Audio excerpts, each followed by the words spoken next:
to put food on the table and pay the rent. And by the way, in a Biden administration, our belief is nobody should have to work more than one job to put food on the table and pay the rent.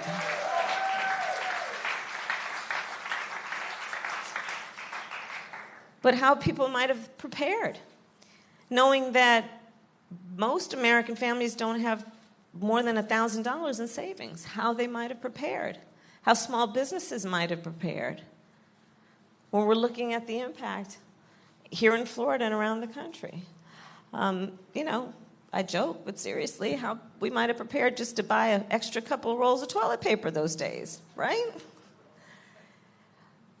But they sat on this information, and now we are looking at the pain and the loss that so many people have suffered. And on top of all of this, in the midst of a public health crisis, Donald Trump, together with his boy, Bill Barr, are in the United States Supreme Court suing to get rid of the Affordable Care Act that President Obama and Vice President Biden brought to the American people and allowed for over 20 million people to have coverage, including protecting people with pre-existing conditions. And now they're trying to get rid of it. And let's put this in context. Raise your hand if you know somebody who has diabetes. Raise your hand if you love somebody who has high blood pressure or surviving breast cancer or lupus. And they're trying to get rid of these protections. And this brings up the one of many ways that the American people, that Floridians, have a real choice in front of them. Because on the one hand, you have Joe Biden, who, together with President Obama, created the Affordable Care Act. Joe Biden, who says, we come into office and we're going to expand on what it did. We're going to bring down prescription drug prices. We're going to bring down the cost of premiums. We're going to lower Medicare eligibility to age 60. We're going to deal with health care in a way that we expand coverage, understanding that health care doesn't mean the body starts from the neck down. It also includes health care from the neck up. That's called mental health care, which we sorely need to expand. There's a real clear choice here, two very different choices. So that's Joe. And on the other hand, you have someone who has lied, yes, I said that, lied to the American people, has not followed the science, who has suggested this is a hoax, who has suggested that on the ledger he keeps, you're on one side of his ledger if you wear a mask, you're on the other side of his ledger if you don't. There's a real clear choice. These crises, the economic crisis that has resulted from this pandemic, being compared to the Great Depression in terms of its impact. Over 30 million people in just the last several months filed for unemployment. Here in Florida, 1 in 9 families is describing their household as having been hungry. We're in the midst of a hunger crisis in America. 1 in 5 mothers, I've seen the numbers, describes her children under the age of 12 as being hungry. In America today, we're looking in Florida at 1 in 7 households who is describing a difficulty paying their rent or inability to pay their rent. Here in Florida, 1 in 4 small businesses have gone out of business with very small likelihood of being able to reopen. Economic devastation. And again, you have a Joe Biden who, when asked, how do you think the economy is doing? How are you measuring the economy? Joe Biden responds with, well, tell me how working people are doing. Tell me how working families are doing. Joe Biden says we need to move forward, not increasing taxes for anyone making less than $400,000 a year. We will increase tax cuts for middle-class families. We will ensure that working families pay no more than 7% of their income in child care. We will ensure that first-time home buyers get a $15,000 tax credit to help with down payment or closing costs, understanding that home ownership is one of the greatest paths toward economic health and well-being, intergenerational health and well-being.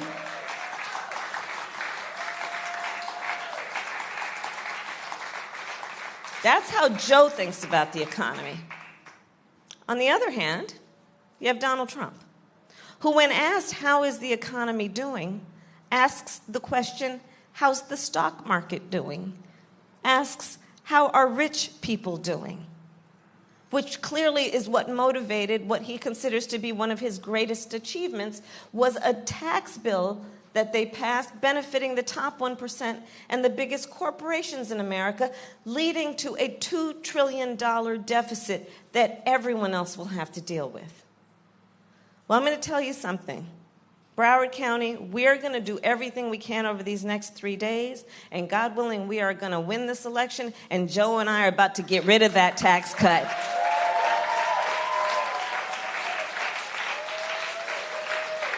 And invest that money in working people and in our families. Invest that money in an infrastructure plan that is going to be about, yes, building back up our roads and our bridges, but also investing in renewable energies. It is going to create millions of jobs. We are going to invest that money, understanding that any young person coming from a family that makes less than $125,000 will go to a 4-year public college for free, including an HBCU.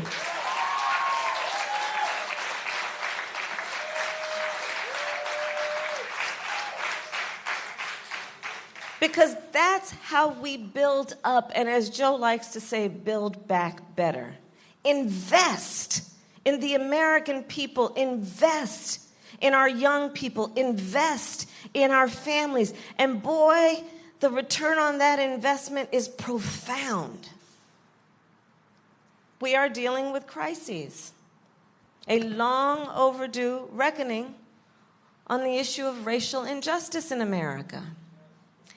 And you have Joe, being a student of American history and having the courage to speak truth, who has the ability and willingness to speak the phrase, Black Lives Matter.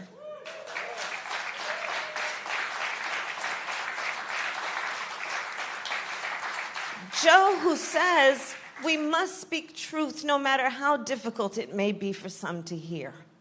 We must acknowledge racial disparities. We must acknowledge what the virus has highlighted. For example, in our healthcare system, when African Americans and Latinos are 3 times as likely to contract the virus and twice as likely to die from it. When Black women are 3 to 4 times likely to die in childbirth as compared to other women. When our Native American brothers and sisters have the highest rates of diabetes of any population in our country. We must speak truth about these things and address them with the motivation being that we have to have a society that is built on a respect for the concept of equality and reaching equality through initiatives that are about achieving equity. On the other hand, you have Donald Trump, who, on the debate stage in the first debate, we all remember, refused to condemn white supremacists, and then went on to double down and talk about stand back and stand by. And I think it's really important to put this in context and to understand a pattern we have witnessed. A pattern that started before he was running for president, where he questioned the legitimacy of the first Black president of the United States, where on the issue of Charlottesville, where there were peaceful protesters protesting racial injustice in America. A young woman died in that protest. And on the other side, there were neo-Nazis wearing swastikas, carrying tiki torches, spewing racial and anti-Semitic slurs. And the President of the United States says there were fine people on both sides. The President of the United States, who has called Mexicans rapists and criminals, who, as one of his first orders of business, put in place a Muslim ban. And here's the thing. We are better than this. We are so much better than this. And the thing about who we are as Americans and as a people is we know that the real measure of strength is not measured based on who you beat down. It is measured based on who you lift up.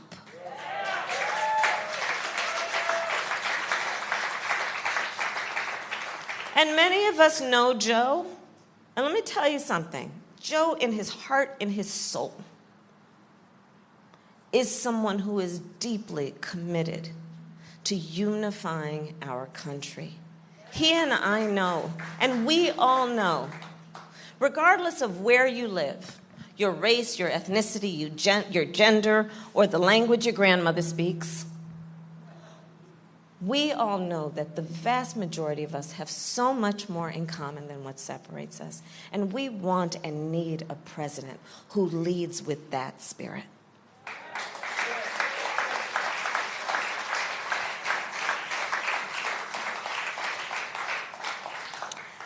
And on the list of crises, Florida knows this well, we are dealing with a climate crisis.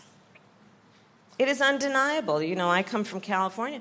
The wildfires are burning up the west coast of our country, from California, Oregon, Washington, Colorado. I've met with and visited with families that have been evacuated from their home, never to be able to return. I have visited with firefighters that are putting out fires while their own homes are burning. My brother-in-law is a firefighter. When you look at the Gulf Coast states, neighbors to here, including this state, the storms, do you know we've had 5 named storms in our country this year? And we named the storm because it's really bad.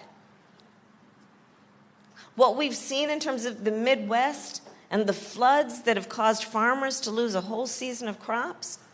And so Joe says, hey, this is undeniable. Let us embrace the science on this. Let us treat this with a sense of urgency and put in place timelines like the goal of net zero emissions by 2050. Let us understand that all of us need to breathe clean air and drink clean water. Joe understands this is also a civil rights and a human rights issue. When you look at the fact that in all of the jurisdictions of poor air quality in our country, in 70% of them, it's people of color who live there. Joe understands that when we talk about this crisis, there is a moment of opportunity in this crisis, which is to invest in renewable energies, invest in wind turbines and solar paneling, invest in building up the skills of America's workforce to take on the jobs that are necessary to confront this crisis, and investment in our infrastructure, which will create millions of jobs. Joe understands that. On the other hand, you have Donald Trump, who, when he was asked about the wildfires in California, so the journalist asked something along the lines of, so Mr. President, these wildfires are happening, people are suffering, and the scientists are telling us there's a connection between this and the extreme weather conditions and human behaviors that have contributed. The President of the United States of America, who is also the Commander-in-Chief of the United States of America, responded by saying, science doesn't know. Science doesn't know. This is what the President of our country said. And so here's the thing, Mr. President, science does know. And so does the major scientific magazine, which has endorsed Joe Biden for President of the United States.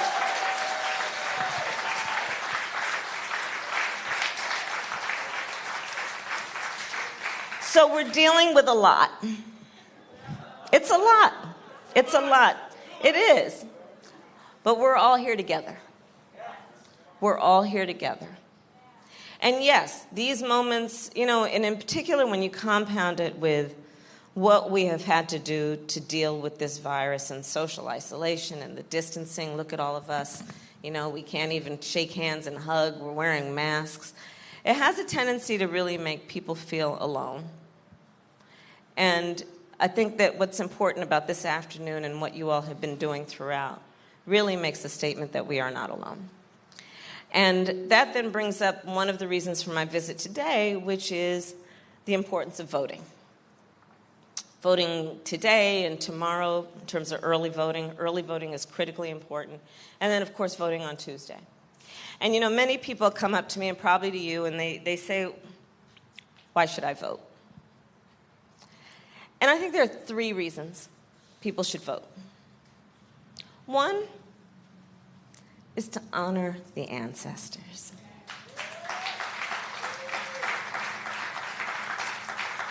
Honor the ancestors.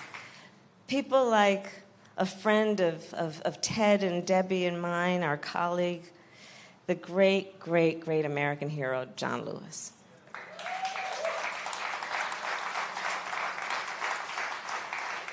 John Lewis, who told us, you love your country, get in good trouble. John Lewis, who shed his blood on that Edmund Pettus Bridge so that, in particular, black people could vote, but that all people could vote. John Lewis, who, by the way, also understood it was a civil rights issue and there was a continuum of the fights that we have had and continue to have for civil rights. John Lewis, who, by the way, was front and center fighting for marriage equality. John Lewis, by the way, who was front and center saying we should fight for the dreamers. Let's honor the ancestors. That's a reason to vote. Reason to vote is we just celebrated this year the 100th anniversary of the 19th Amendment. Right? Among the ancestors, those suffragettes who, wearing their white, marched and shouted and fought for a woman's right to vote. It's important also because we always have to speak truth. Black women couldn't vote until 1965, so we got to deal with that too. But yes, let's honor the ancestors. That's a reason to vote. Reason number 2, everything is at stake. Everything is at stake. Everything we have already discussed, including our standing in a global world, the integrity of our nation. One of the things about where we have been and America's strength around the world, yes, we have one of the finest militaries. But our strength also comes from the fact that we were known, for the most part, as being a nation that kept its word. That we knew the difference between our allies and our adversaries. That we honored our commitments, including our traditions, that include a respect and reverence for the rule of law, for the sanctity of one's election system and the need to protect it from foreign interference, things like that.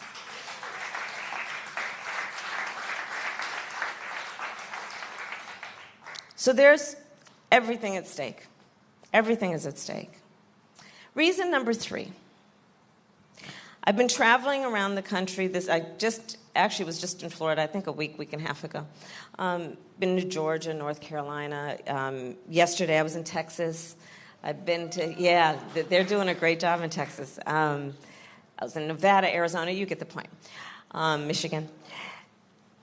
All over our country, starting in terms of recent history, starting with 2013 when the Supreme Court gutted the Voting Rights Act, where it basically took the teeth out of our ability to protect against states that have a history of discriminating against voters. So back since 2013, probably almost 24 states enacted laws that have been designed to suppress the vote, targeting African-American voters, voters of color, students, Native Americans, you name it.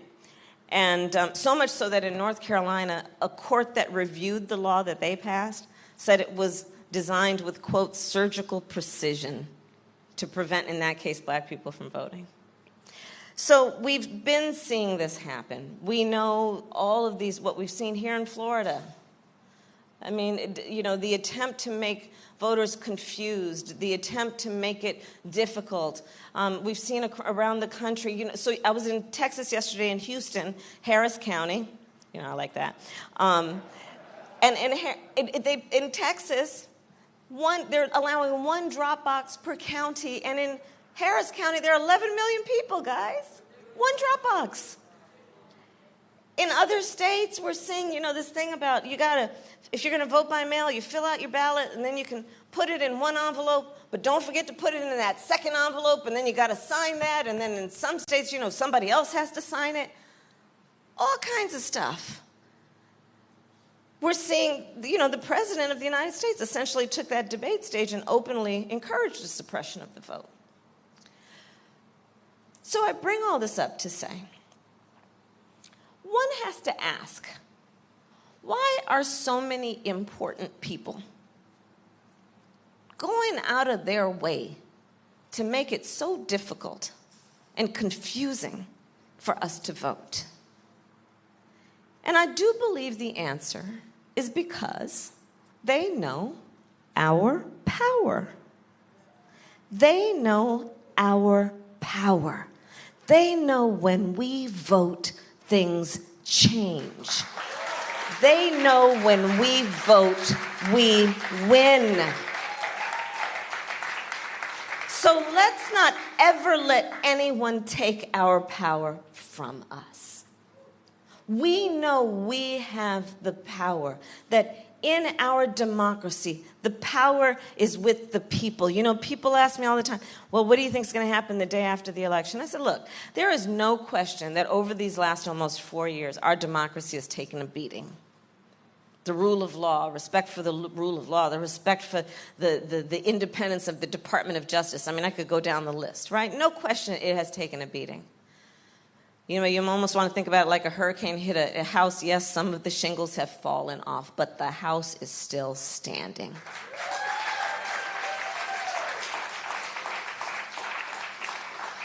And I do believe that America's democracy will always be as strong as our willingness to fight for it. And so that's why we're all hanging out together this afternoon, because we are prepared to do just that. We are prepared to do what is necessary to stand up for this country we love. And so my last point then is this. This moment will pass. It will pass. And years from now, our children, our grandchildren, and others, they will look in our eyes, each one of us, and they will ask us, where were you at that moment in time? And what we will be able to tell them, Broward County, is so much more than just how we felt. We will tell them what we did.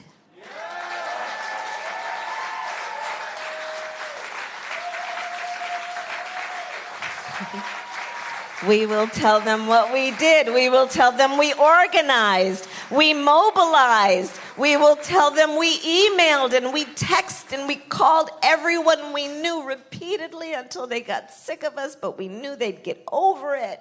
We will tell them that we reminded people that we are all in this together. We will tell them that we reminded everyone we know of their individual power. We reminded them that the power in our country comes from the people. And we will tell them we elected Joe Biden, the next president of the United States. Thank you, Broward County. Thank you. Thank you. Thank you.